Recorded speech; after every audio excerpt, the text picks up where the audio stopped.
parat, schöner Schlepper. Könnte ein schönes Modell abgeben. Hat aber, glaub ich, schon einer gemacht. Maggerboot. Hat noch keiner gemacht.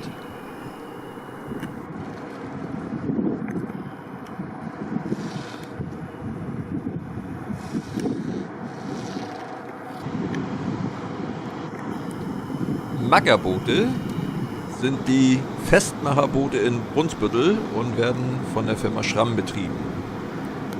Die haben zum Teil 50 Jahre auf dem Buckel und machen alles in der Stadt.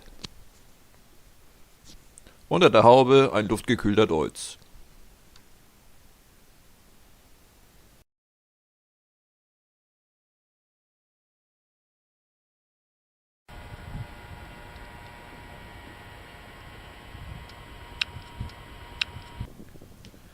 Noch nicht ganz eine Woche eisfrei tritt die 1:20 Flotte zur Inbetriebnahme des Maggerboots an.